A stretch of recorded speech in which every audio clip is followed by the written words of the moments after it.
परमेश्वर तू ही है हमारा खुदा परमेश्वर। हमने जैसे गीत गाया परमेश्वर, हमें विश्वास है कि परमेश्वर तूने हमारे गीत परमेश्वर स्वीकार कर लिया परमेश्वर, और ये आगे का समय परमेश्वर तेरे हाथों में देता परमेश्वर। सच में पवित्र आत्मा हमें तो समझा, हमें तो सीखा, ताकि हम समझ पाए आगे का जो वचन आने वाला है। हमारे दिलों को खोल दे ताकि हम समझ पाए और दिल में परमेश्वर रह पाए परमेश्वर। आप पवित्र आत्मा में मदद कर ताकि हम आगे का हफ्ता भी वैसे जी पाए परमेश्वर। ये आगे का समय तेरे हाथों में देता हूँ, यीशु मसीह के नाम से मांगता हूँ, आमीन। Amen amen amen. Thank you Jonathan. प्रभु को मैं धन्यवाद देता हूँ, आप सभी को धन्यवाद देता हूँ इस ऑनलाइन सभा में जुड़ने के लिए। प्रभु हमारा महान है और परमेश्वर उसके आत्मा के द्वारा हमें चलाता है, और जब पवित्र आत्मा आएगा तो वो तुम्हें सर्व सच्चाई में चलाएगा, ऐसा प्रभु का वचन कहता है। परमेश्वर हमें सर्व सच्चाई में चलाने वाला परमेश्वर है और हमें ब्लेस करने वाला परमेश्वर है। आइए हम जल्दी से वचनों में जाएंगे। यहाँ पर किसी ने हाथ उठाया है, क्या वो गोविंद जी है? गोविंद जी आपने हाथ उठाया है, आप कुछ बोलना चाहते हैं? नहीं सर, ये मैं वो वीडियो को करना चाहता था लेकिन ये लग गया मेरे से गलती से। ओके, कोई बात नहीं, ठीक है। तो हम वचन की ओर जाते हैं। हम कई बार हम देखते हैं कि हमारा जो जीवन होता है, और हम प्रभु में आने के बाद, परमेश्वर में आने के बाद, प्रभु में आने के बाद हमारी जो स्थिति होती है, हमारी परिस्थिति होती है, हम लोगों से कंपेयर करते हैं, हम लोगों को देखते हैं। कभी कभी हम मनुष्य को देखकर अपने बारे में सोचते हैं, दूसरों की ओर देखकर हम अपने बारे में सोचते हैं। हम अपनी पहचान कभी कभी लोगों में ढूंढने लगते हैं, है ना। हम एक वचन पढ़ेंगे, उसके बाद हम आगे बढ़ेंगे। मैं वो वचन शेयर करता हूँ। हमें भजन संगीता 73, भजन संगीता 73 उसका 3रा वचन में हम जाएंगे। ओके। क्योंकि जब मैं दुष्टों का कुशल देखता था, तब उन घमंडियों के विषय डाह करता था।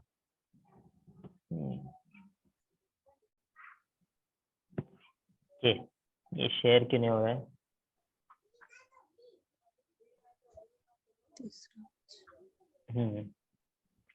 तो यहाँ पर लिखा हुआ है, जब ये जो लिखने वाला जो भजन संगीता है वो बहुत ही ईमानदारी से कहता है कि मैं जब दुष्टों को देखता हूँ, उसके कुशल को देखता हूँ, तो मैं उसके ऊपर क्या करता हूँ, डाह करता हूँ। मैं डाह करता हूँ। हम भी कभी कभी दूसरों को देखकर हमारे अंदर एक डाह उत्पन्न होती है कि ये कैसे व्यक्ति मेरे से, मैं इतना प्रभु में होने के बाद, परमेश्वर में चलने के बावजूद भी मेरे जीवन में ये समस्या है, परेशानी है, और ये लोग तो प्रभु को जानते भी नहीं है, ये लोग कभी वचन पढ़ते नहीं है, ये लोग कभी परमेश्वर की ओर जाते नहीं है, कभी परमेश्वर को पुकारते नहीं है, और लोग इतना पाप करते हैं, गलत काम करते हैं, बुरे व्यवहार से अपनी जिंदगी को बिताते हैं, फिर भी इनका जीवन इतना अच्छा कैसे हो सकता है? कई बार हम लोग ऐसा करते हैं, हम लोग बोलते हैं ऐसा, हम लोग दूसरों को देखकर बोलते हैं कि ये व्यक्ति अरे इतना पाप करता है, इतना गलत काम करता है, फिर भी देखो इसके पास सब कुछ है, इसके पास सब कुछ उसके पास पड़ा हुआ है, और वो खुश है जीवन में। और मैं प्रभु में इतना बढ़ने के बाद परमेश्वर की रोज प्रार्थना करता हूँ, रोज परमेश्वर के भक्ति में चलता हूँ, भय से चलता हूँ, पाप नहीं करता हूँ, गलत काम नहीं करता हूँ, फिर भी मेरे जीवन में समस्याएं, तकलीफें हैं। मेरे पास भरपूर ही नहीं है, मेरे पास बहुत कुछ नहीं है, लेकिन इनके पास, ये लोग बुरे होने के बावजूद भी इनके पास इतना सब कैसे? और ये बहुत ही ईमानदारी से वो बोल रहा है और बोलता है कि मैं डाह करता हूँ उनके प्रति। और अगर 5वें वचन में पढ़ेंगे तो वो क्या कहता है, पढ़ेंगे उनको दूसरे मनुष्य के समान कष्ट नहीं होता और अन्य मनुष्य के समान उन पर विपत्ति नहीं पड़ती। इस कारण अहंकार उनके हाँ बस उनको दूसरों मनुष्य के नहीं कष्ट नहीं होता। वो लोग गलत चल रहे हैं, उनके अंदर जीवन में पाप है, उनके जीवन में बहुत सारा गलत काम है, वो लोग पाप करते हैं, लोगों को अन्याय करते हैं, झूठ बोलते हैं, बहुत कुछ करते हैं, फिर भी उनके जीवन में उन मनुष्यों को कोई भी दूसरों के समान कष्ट नहीं है उनके जीवन में। जैसा एक भक्ति से चलने वाला व्यक्ति है, उसके जीवन में जो कष्ट है उसके जीवन में नहीं है कष्ट, वो मनुष्य के जीवन में कष्ट नहीं है, उनपे कोई भी विपत्ति नहीं पड़ती है। लेकिन जो धर्मी होता है, जो प्रभु के मार्गों पे चलता है, परमेश्वर के वचनों के ऊपर चलता है, परमेश्वर के पीछे चलता है, उनके ऊपर बहुत कष्ट आता है, बहुत सारे विपत्तियां आती है, बहुत सारे तकलीफें आते हैं। और ये वो भजन संगीता वाला बोल रहा है वो कि परमेश्वर, और वो एक बात बोलता है बहुत, वो कहता है, हम पढ़ेंगे, नीचे नीचे लिखा गया है, 12वां वचन पढ़ेंगे, 11वां वचन पढ़ेंगे। फिर वे कहते हैं, परमेश्वर कैसे जानता है? क्या परम प्रधान में कुछ ज्ञान है? देखो, ये तो दुष्ट लोग हैं, तो भी सदा आराम से रहकर धन संपत्ति बटोरते रहते हैं। आमीन। वो लोग बोलते हैं कि ये लोग दुष्ट लोग है, तो भी ये सदा कैसे रहते हैं, आराम से रहते हैं और धन संपत्ति बटोरते रहते हैं, इनको किसी बात की कमी नहीं है। लेकिन हम प्रभु में रोज प्रार्थना कर रहे हैं, रोज परमेश्वर से प्रार्थना कर रहे हैं, रोज प्रभु को दे रहे हैं, परमेश्वर की आराधना कर रहे हैं, स्तुति कर रहे हैं, लेकिन हमारे पास इतना धन संपत्ति नहीं है, हमारे जीवन में कष्ट है, समस्या है, तकलीफ है। 11वें वचन में बोलता है, क्या ईश्वर को पता नहीं है? क्या वो वहां पर बोलता है परमेश्वर को ज्ञान नहीं है क्या? परमेश्वर को समझ में नहीं आ रहा है ये सब? परमेश्वर देख रहा नहीं है क्या? इस तरह से वो जवाब दे रहे हैं। लेकिन अगर आप नीचे नीचे जाओगे, अगर आप 17 वचन पढ़ेंगे, जब तक कि मैंने ईश्वर के पवित्र स्थान में जाकर उन लोगों के परिणाम को ना सोचा, निश्चय तू उन्हें फिसलने वाले स्थानों में रखता है और गिराकर सत्यानाश कर देता है। आमीन। ये भक्त क्या बोल रहा है? बोल रहा है कि जब तक मैंने ईश्वर के पवित्र स्थान में जाकर इन लोगों के परिणाम को ना सोचा। देखो, जब वो व्यक्ति, ईश्वर मतलब पवित्र स्थान मतलब मंदिर है, परमेश्वर की कलीसिया है, जब आप कलीसिया में आते हो, कलीसिया में आने के बाद आपको पता चलेगा कि वो लोग की स्थाई क्या है, वो लोग कहाँ पर खड़े हैं, वो लोग कौन सी परिस्थिति में है, वो तब समझ में आएगा। वो बोल रहा है कि जब तक मैं ईश्वर के पवित्र स्थान में जाकर उन लोगों के बारे में, उनके परिणाम को तब जाकर मैंने सोचा उसके बारे में, जब मुझे समझ में आया, ऐसा वो कह रहा है। और बोल रहा है कि निश्चय तू उन्हें फिसलने वाले स्थानों पे रखेगा। आपको लग रहा है कि अरे उनके पास बहुत कुछ है, वो लोग बहुत खुशी में, बहुत आनंद में, बहुत सारे पैसे उनके पास, वो लोग के पास कुछ कमी नहीं है और उनके पास कोई भी विपत्तियां नहीं आती है, उनके ऊपर कोई कष्ट नहीं गिरता है, सब कष्ट हमारे ऊपर ही गिर रहा है, सब समस्या हमारे पास ही आता है, उनको कोई समस्या नहीं है, लोग दुष्ट होने के बाद भी, बुरे होने के बाद भी उनकी स्थिति अच्छी है। तो परमेश्वर वहां पर वचन में क्या कहता है, वो लोग को परमेश्वर किधर रखेगा? फिसलने वाले स्थानों में रखेगा और गिराकर सत्यानाश कर देगा। कब भी वो लोग गिरने वाले पता नहीं, वो लोग ऐसी जगह पे खड़े हैं जो कभी भी फिसल सकते हैं, कभी भी गिर सकते हैं, कभी भी वो नीचे जा सकते हैं। और एक वचन हम पढ़ेंगे, हम भजन संगीता का 37, भजन संगीता 37 और उसका पहला वचन पढ़ेंगे। भजन संगीता 37 उसका पहला वचन। कुकर्मियों के कारण मत कूड़, कुटिल काम करने वालों के विषय डाहा ना कर। यहाँ पर ये वचन में ऐसा लिखा है, कुकर्मियों के कारण मत कूड़, मतलब जो कुकर्म करते हैं, गलत काम करते हैं, उनके लिए तू कुड़कुड़ मत कर, उनके लिए तू मन में कंप्लेंट्स मत कर और उनके लिए डाहा मत कर तू। जैसे उसने मन से बोला कि मैं डाहा करता हूँ, और यहाँ पर लिखा है कि मत करना ऐसा डाहा। क्यों मत करना? दूसरे वचन पढ़ेंगे हम लोग। क्योंकि वे घास के समान झट कट जाएंगे और हरी घास के समान मुरझा जाएंगे। हाँ, वे लोग कैसे हैं? वो लोग घास के समान है। आपको पता है घास कैसे? वो जल्दी से उग जाते हैं और जल्दी से क्या हो जाते हैं? मुरझा भी जाते हैं। वो लोग कैसे समान है? घास के समान है। वो लोग बहुत जल्दी जल्दी जल्दी बढ़ेंगे, बहुत जल्दी जल्दी दिखाई देंगे, हम लोग को देखेगा, अरे बाप रे, ये लोग तो बहुत आशीषित हो रहे हैं, बहुत ब्लेसिंग आ रहा है उनके पास बहुत, लेकिन वो घास के समान उगेंगे। और घास बहुत जल्दी क्या कर जाता है? सूख जाता है, बहुत जल्दी उसका नाश भी हो जाता है। तो वो कह रहा है कि क्योंकि वो घास की नाई झट कट जाएंगे और हरी घास के नाई मुरझा भी जाएंगे, जल्दी से मुरझा भी जाएंगे। लेकिन तीसरे वचन में वो कहता है, यहोवा पर क्या कर? भरोसा रख। भरोसा रख। जब हम ये सोच रहे हैं, हमारे मन में ऐसी बातें आ रही हैं, तो परमेश्वर पर हमें भरोसा रखना है और ये समझना है कि वो हम पर भला करेगा। और बोलता है कि यहोवा पर भरोसा रख और भलाई करना छोड़ मत, अच्छे काम करना छोड़ मत, भला करते रहे। कभी कभी ऐसा होता है, हम भला करना छोड़ देते हैं, अरे ये हमारे पास कुछ है नहीं, हम पर ही कष्ट गिरता है, हम किसको नहीं करेंगे, भलाई नहीं करेंगे, हम किसको दान नहीं देंगे, हम किसको मदद नहीं करेंगे, क्यों भलाई करना है? हाँ, क्या फायदा? हमारे हमारे पास हमें कुछ भी मिलता नहीं, हमारी प्रार्थना का कोई उत्तर नहीं मिल रहा, हमें आशीष नहीं मिल रहा, हम भला नहीं करते। यहाँ पर कहता है, भला कर, देश में बसा रहे और सच्चाई में मन लगाए रहे, सच्चाई को छोड़ मत, सच्चाई में हमेशा मन लगा कर रहे। तो क्या होगा? आगे बोलते हैं, और क्या करना है? चौथे वचन में, किसको यहोवा सुख को जानना है? अपने सुख का मूल जान और वो हाँ, तेरे मनोरथों को पूरा करेगा। आमीन। यस, परमेश्वर का वचन कहता है कि यहोवा को ही अपना सुख का मूल जान। किसको सुख अपना समझ? तो ये धन, ये पैसे, संसार की जो खुशियां हैं, संसार में जो मिलने वाली बहुत सारा धन संपत्तियां है और उसके उससे मिलने वाला बहुत सारा लाभ, गाड़ी बंगला, ये सब को अपना सुख मत समझ। यहोवा को ही अपना सुख समझ, वही तेरा सुख का मूल होना चाहिए, वही तेरा सुख होना चाहिए। तब जब तू परमेश्वर को ही अपना सुख समझता है, परमेश्वर को ही अपना सब कुछ समझता है, ये समझता है कि वही मेरा धन है, वही मेरा समृद्धि है, वही मेरा सब कुछ है, मैंने परमेश्वर को पा लिया, मैंने सब कुछ पा लिया, मुझे और कुछ नहीं चाहिए। तब तब क्या होगा?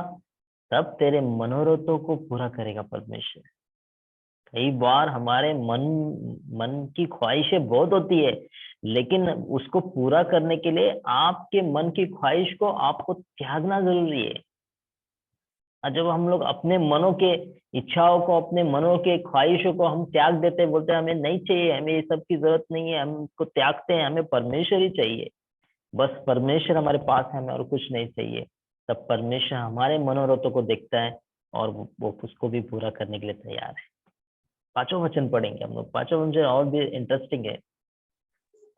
अपने मार्ग की चिंता यहोवा पर छोड़ और उस पर भरोसा रख, वही पूरा करेगा। आमीन। अपने मार्ग की जो चिंता है वो यहोवा पर छोड़ दे, उसके ऊपर भरोसा करके क्या कर, तू उसको छोड़ दे कि परमेश्वर ही क्या करेगा, उसको पूरा करेगा। हमें संदेह बिल्कुल भी नहीं करना है, क्या होने वाला है हमारे जीवन में, कैसे होने वाला है हमारे जीवन में, क्या होगा आगे चल के, क्या होगा, कैसे हमारी शादी होगी, कैसे हमारा जीवन होगा, क्या हम हमारे जीवन में अभी ये इतना सारा कष्ट है, आगे क्या ये कष्ट रहेगा, क्या ये समस्या रहेगी। हम बहुत चिंता करते हैं, बहुत चिंता करते हैं, लेकिन अपने मार्गों की हमें चिंता बिल्कुल भी नहीं करनी है। हमें यहोवा के ऊपर, परमेश्वर के ऊपर अपना सारा भार रख देना है कि परमेश्वर, हम भरोसा करते हैं कि तू हमारे जीवन में सब बातों को पूरा करेगा और जरूर करेगा। परमेश्वर परमेश्वर आपको जरूर मदद करेगा। छठवां वचन पढ़ेंगे। वो तेरा धर्म ज्योति के समान और तेरा न्याय दोपहर के उजियाली के समान प्रकट करेगा। आमीन। परमेश्वर क्या करेगा? तेरा जो धर्म है, जो तूने कष्ट भोगते भी उस धर्म को छोड़ा नहीं, तूने उस तकलीफों में भी अपना नीति के कामों को तूने छोड़ा नहीं है, परेशानी में भी तूने परमेश्वर की भक्ति को छोड़ा नहीं, परेशानी में भी तूने क्या किया? भय खाना परमेश्वर का छोड़ा नहीं, तू धर्म पे चला, तो विश्वास में चलता रहा। तो वो कैसे होगा? वो ज्योति के नाई चमकेगा, वो ऐसे चमकेगा कि लोग देखने पाएंगे कि अरे परमेश्वर, ये कितना परमेश्वर ने इसके जीवन में महत्व कार्य किया, कितना अद्भुत किया है। और वो ऐसे चमकेगा जैसे दोपहर के उजाले की नाई प्रकट करेगा। वो कैसा? दोपहर में कितना उजाला होता है, जैसे सूरज पूरी तरह खुल जाता है तो कितनी रोशनी रहती है, ऐसे ही वो हमारे जीवन को एक दोपहर के समान बना देगा और परमेश्वर का महिमा उस दिन प्रकट होगा। जब कब ये होगा? जब हम अपने अपने धर्म को संभाले रखेंगे, हम पूरी तरह परमेश्वर पे अपना मार्ग छोड़ देंगे, पूरी तरह परमेश्वर पे भरोसा करेंगे, परमेश्वर को ही अपना सुख जानेंगे। अगर हम वही अध्याय अगर हम वापस पढ़ेंगे 73 का और 23वां वचन अगर हम पढ़ेंगे, तो वहां पर भक्त फिर बाद में ये सब बोलने के बाद वो क्या कहता है मालूम है? 23वें वचन में, 23वें वचन में बहुत ही सुंदर वो कहता है। वो अभी तक बोलते आया है, कुड़कुड़ाता है, लेकिन फिर वो अचानक बोलता है, फिर वो कहता है कि तो भी तो भी मैं मैंने, निरंतर हाँ तेरे संग ही था, तूने मेरे हाँ, दाहिने हाथ को पकड़ रखा। आमीन। तू निरंतर मेरे संग ही था। जब मैं कष्ट में था तू मेरे संग था, जब मैं परेशानी में था तू मेरे संग था। मैं कोई भी परिस्थिति में जा रहा हूँ, परमेश्वर तू मेरे संग है और तूने मेरा दाहिना हाथ पकड़ के रखा है। देखो, अगर परमेश्वर ने हमारा हाथ पकड़ के रखा है ना, तो कोई नहीं छुड़ा सकता। अगर हमने परमेश्वर का हाथ छोड़ा है, तो हमने परमेश्वर का हाथ पकड़ा है तो हम छोड़ सकते हैं। और हम बहुत बार छोड़ भी देते हैं परमेश्वर को। कभी कभी हम परमेश्वर के पास नहीं जाते, प्रार्थना नहीं करते, वचन नहीं पढ़ते, हम छोड़ देते हैं। लेकिन अगर परमेश्वर ने आपका हाथ पकड़ा है ना, तो उससे कोई नहीं छुड़ा सकता है। और अगर परमेश्वर हमारा हाथ पकड़ता है तो हमें और किस बात की कमी है? वही हमें चलना सिखाएगा, वही हमें लेके चलेगा, हमें किसी बात की घटी नहीं होगी। और फिर वो 24वें वचन में कहता है, 24वां वचन पढ़ेंगे। तू सम्मति देता हुआ मेरी अगुवाई करेगा और तब मेरी महिमा करके मुझको अपने पास रखेगा। आमीन। वो कहता है कि परमेश्वर ही सम्मति देते हुए मेरी अगुवाई करेगा। कौन अगुवाई कर रहा है? कौन हमको चला रहा है? परमेश्वर ही हमारी अगुवाई करेगा। देखो, परमेश्वर जब हमें बताएगा कि हमें कैसे जाना है, हमें क्या करना है, तब हमारा मार्ग सही रहेगा, हम सही मार्गों पे चलेंगे। और जैसे वहां पर दिखता है कि दुष्ट हमेशा फिसलने के मार्ग पे, वो कभी भी गिरने वाला है, उसको कभी भी उसका फिसलने वाला है पैर, वो कभी भी गिर सकता है। लेकिन परमेश्वर अगर आपको चला रहा है, तो परमेश्वर ने आपका हाथ पकड़ा है और वो आपको बताएगा कि आपको कैसे चलना है। वो आपकी अगुवाई करेगा, वो आपको बताएगा यहाँ पर पैर रख, यहाँ पर पैर रख। आप कभी वो पानी, एक जो दरिया होता है, नदी होता है, वहां पर छोटे छोटे पत्थर होते हैं, कभी आपने देखा है? उस पत्थरों के ऊपर चढ़ के बहुत लोग जाते हैं, पार करते हैं उस तरफ। कुछ लोग डरते हैं, बोलते हैं कि कैसे पार करेंगे, नहीं पार कर सकते, डरते हैं, कभी पैर फिसल जाएगा, पैर फिसल जाएगा। अगर तुम परमेश्वर पे भरोसा करते हो, परमेश्वर को अपना मार्ग दे देते हो, अगर परमेश्वर ने आपका हाथ पकड़ा है ना, तो आपको डरने की बात नहीं, क्योंकि वो आपको लेके चलता है। वो आपको बताएगा ये पत्थर पे पैर रख, ये मार्ग पे पैर रख, इस तरह से चल। वो तुझे मदद करेगा और तुझे पार करवा देगा। फिर 25वें वचन में वो क्या कहता है पता है? अगर हम स्वर्ग में 25वें मेरा वचन, और कौन है? तेरे संग रहते हुए मैं पृथ्वी पर और कुछ नहीं चाहता। वो बाद में कहता है कि स्वर्ग में मेरा और कौन है, तेरे संग रहते हुए पृथ्वी पे मुझे और कुछ भी नहीं चाहिए।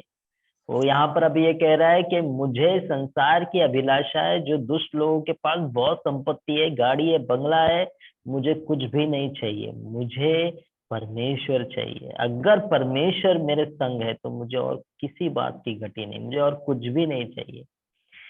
स्वर्ग में मेरा कौन है और पृथ्वी पे मुझे और क्या चाहिए? पृथ्वी पे मुझे और क्या चाहिए? पृथ्वी पे मुझे और कुछ भी नहीं चाहिए, यीशु मसीह मुझे मिल गया है। पृथ्वी पे मुझे और कुछ भी नहीं चाहिए, पृथ्वी पे मुझे यीशु मसीह चाहिए।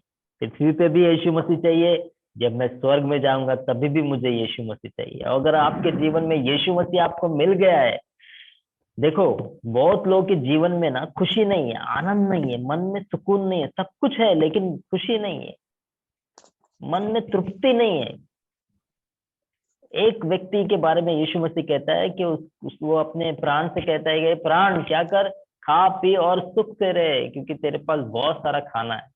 परमेश्वर बोलता है कि अभी तेरा परमेश्वर अगर प्राण ले लेगा तो क्या फायदा उस सब खाने पीने का, क्या फायदा उस सुकून का?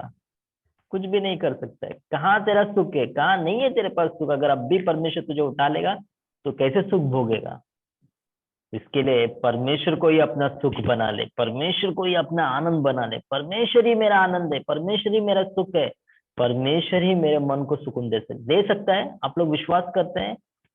अगर आप यीशु मसीह पे भरोसा करते हैं, यीशु मसीह के पीछे चलते हैं, यीशु मसीह ने वादा किया है, यीशु मसीह ने कहा है कि जो कोई मुझ पर विश्वास करता है मैं उसको जीवन का जल देता हूँ, और जो मैं उसको जीवन का जल देता हूँ वो उसके अंदर सोता बन जाएगा और वो बहता रहेगा, उमड़ते रहेगा, और उसको कभी प्यास नहीं लगेगी, वो कभी भूखा नहीं रहेगा, उसको कभी वो निराशा में नहीं चलेगा, वो पूरी तरह तृप्त रहेगा।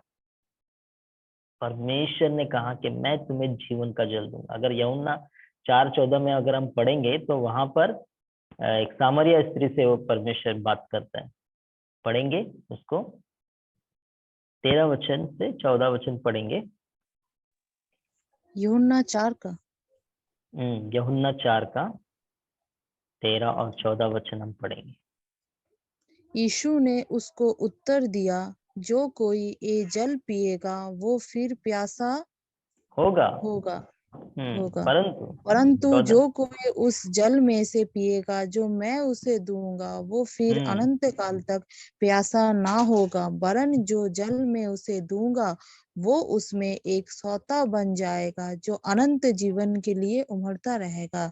आमीन। मैन परमेश्वर बोलता है कि ये संसार का जो चीजें हैं ये तुम उसको पाने के बाद तुम्हें फिर से प्यास लगेगी, फिर से भूख लगेगी, तुम्हें थोड़े देर की खुशी है, ये जो संसार का आनंद है ये थोड़े देर का आनंद है, ये फिर से तुम्हें वापस से आनंद की जरूरत पड़ेगी, तुम बार बार निराश होते जाओगे, तुम्हें कभी सुकून नहीं मिलेगा।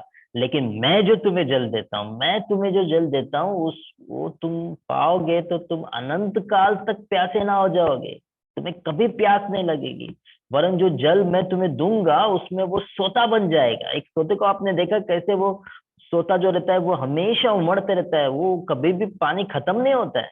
आज के जमाने में हम देखते हैं कि बोरिंग का वो पंप लगा देते हैं ताकि उस सोते को रुका सके, और जब चाहे पंप मार के उसको वापस लेके आ सकते हैं। लेकिन अगर वो पंप अगर आप निकाल दोगे तो वो सोता बाहर निकलेगा, जमीन पूरे फाड़ कर वो क्या करेगा, पूरी तरह बाहर वो पानी निकलेगा, उसको रोकना बहुत मुश्किल है। उसके लिए पंप लगाया गया है कि जब चाहे तभी हम ले सकते हैं। लेकिन वो सोता बहता है, वो सोता वो इस तरह से फुहारे की तरह निकलता है कि उसको कोई रोक नहीं सकता। और वैसे ही परमेश्वर कह रहा है कि तुम्हारे अंदर एक सोता बन जाएगा और वो उमड़ता रहेगा और उमड़ेगा, वो सबको मिलेगा, वो सबके लिए आशीष का कारण बन जाएगा। आप ही नहीं आशीष हो जाओगे, लेकिन आपके द्वारा बहुत सारे लोग आशीष हो जाओगे। वो जीवन का जल क्या है पता है? पवित्र आत्मा। यीशु मसीह ने कहा कि मैं तुम्हें अपनी आत्मा देता हूँ। जब पवित्र आत्मा पाओगे परमेश्वर के पास से, पवित्र आत्मा आपके जीवन के हर एक क्षेत्र में आपको ऐसा सुकून लेकर आएगा, ऐसा आपके जीवन में प्यास को आपको बुझा देगा कि आपको फिर से कभी प्यास नहीं लगेगी। आप संसार की ओर कभी नहीं देखोगे, आपको किसी बात की अभिलाषा नहीं होगी, आपको परमेश्वर मिल गया है, आप परमेश्वर में आनंदित हो जाओगे, आप कभी निराश नहीं होगे। चाहे कितना भी कष्ट आए, समस्या आए, तकलीफ आए, बाधा है, आप निराश नहीं होगे। क्यों मालूम है? क्योंकि पवित्र आत्मा आपके अंदर उमड़ेगा, पवित्र आत्मा आपके अंदर वो ऐसे इस तरह से आपको चलाएगा कि आपको भय नहीं लगेगा, आपको डर नहीं लगेगा। वो एक उजाले के समान आपके साथ में चलेगा। आप अंधेरे में भी चलोगे तो आपको डर नहीं लगेगा, क्योंकि आपके हर एक कदम कदम पे उजाला होगा, क्योंकि पवित्र आत्मा आपको चला रहा है, परमेश्वर आपको चला रहा है, परमेश्वर ने आपका हाथ पकड़ा है, और फिर कभी भी आपको डर नहीं लगेगा, आपके अंदर भय नहीं रहेगा। तो क्या आपने परमेश्वर का आत्मा पाया है? क्या परमेश्वर के उस जीवन के जल को आपने पाया है? अगर नहीं पाया है तो परमेश्वर से प्रार्थना करो, परमेश्वर से कहो कि परमेश्वर ये संसार कभी भी जो मैं उसकी खुशियों के पीछे भाग रहा हूँ, इससे मुझे कभी भी आनंद नहीं मिलेगा, कभी भी मैं इससे तृप्त नहीं होगा। आपको पता है वो जो सामरिया स्त्री जिसके बारे में यीशु मसीह ने बात किया, वो सामरिया स्त्री 5 पति उसने की थी, और जो उसके घर में था, घर में जो व्यक्ति था वो भी उसका पति नहीं था। क्यों उसने 5 लोगों के साथ में संबंध किया? क्योंकि वो भूखी थी, वो प्यासी थी प्यार के लिए, उसको प्यार नहीं मिला कई सालों तक, उसने कई सालों तक वो एक नहीं, फिर उससे प्यार नहीं मिला, फिर दूसरा, दूसरे से प्यार नहीं मिला, तीसरा, चौथे से, वो लगातार प्यार की भूखी थी, प्रेम की भूखी थी, लेकिन उसको किसी से प्यार नहीं मिला। यीशु मसीह ने कहा कि मैं जीवन का जल हूँ, अगर तू इसमें से पिएगी तो कभी प्यासी नहीं होगी। परमेश्वर का प्रेम आपके अंदर ऐसी तृप्ति लेकर आएगा, आपको किसी के प्यार के आप भूखे नहीं रह जाओगे, मनुष्य के प्यार के आप कभी भूखे नहीं रहोगे। आपको परमेश्वर का प्रेम मिल गया ना, आपको मनुष्य की और आप कभी नहीं देखोगे, क्योंकि उसका प्रेम बहुत महान है, उसके प्रेम में बहुत सामर्थ्य है, उसके प्रेम में बहुत ताकत है, और उसका प्रेम सच्चा प्रेम है। और उसका प्रेम ऐसा है कि वो जो दुनिया करती है वैसा प्रेम नहीं है, उसका प्रेम सच्चा प्रेम है, वो धोखा नहीं देता, उसके प्रेम में निष्कपट नहीं है, उसके प्रेम में स्वार्थीपना नहीं है। उसका प्रेम कैसा है? निस्वार्थी है, अगापे प्रेम है उसका। उसने बहुत हमसे प्रेम किया है। क्या आप उसके प्रेम से भर रहे हो? क्या पवित्र आत्मा से आप भर रहे हो? परमेश्वर आपको तृप्त करना चाहता है आज। क्या आप परमेश्वर से प्रार्थना करेंगे? परमेश्वर आपको तृप्त करेगा। आइए हम प्रार्थना में जाएंगे, प्रार्थना में जाएंगे। मैं चाहता हूँ कि हमारे बीच में कोई एक जन प्रार्थना करे। मैं चाहता हूँ कि हमारे बीच में गोविंद भाई प्रार्थना करें। क्या गोविंद भाई आप प्रार्थना कर सकते हैं?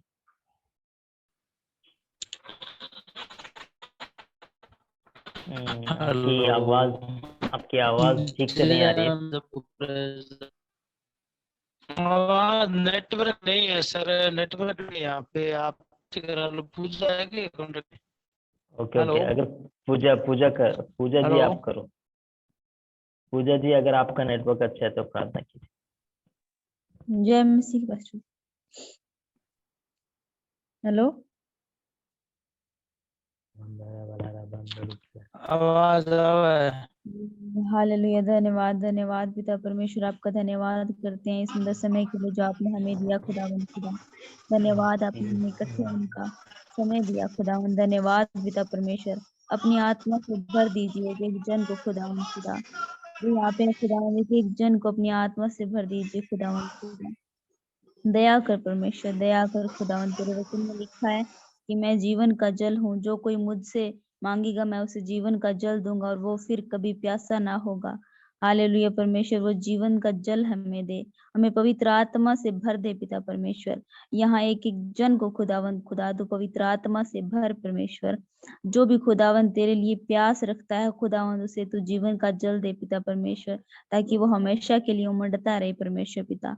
हालेलुया, और सोता बन जाए खुदावंद खुदा। धन्यवाद खुदावंद, धन्यवाद पिता परमेश्वर। दया कर खुदावंद, एक एक जन पर दया कर खुदावंद खुदा, ताकि तेरी आत्मा से भरे और तेरे कामों को करे और तेरे लिए यूज हो खुदावंद एक एक जन परमेश्वर। धन्यवाद धन्यवाद धन्यवाद पिता परमेश्वर। हालेलुया, तूने हमारे लिए अपने प्राणों को दिया खुदावंद। कोई इतना प्यार नहीं करता किसी से कि अपना प्राण उसके लिए दे, लेकिन तूने दिया खुदावंद। तूने हमारे लिए उस क्रूस पर अपनी जान दी, क्योंकि तू हमसे इतना प्यार करता है परमेश्वर। धन्यवाद तेरे प्रेम के लिए खुदावंद खुदा। धन्यवाद, अपने प्रेम से हमें भर परमेश्वर। हम तेरे प्रेम में और ज्यादा बढ़ते जाएं परमेश्वर पिता, तुझे और जानने पाए परमेश्वर। धन्यवाद खुदावंद, धन्यवाद हमारी प्रार्थना को सुनने के लिए। सारा आदर महिमा जलाल तुझे देती है। प्रार्थना तेरे प्यारे बेटे पर यीशु मसीह के सामर्थ्य नाम में मांगते हैं, सुन और कबूल कर, आमीन।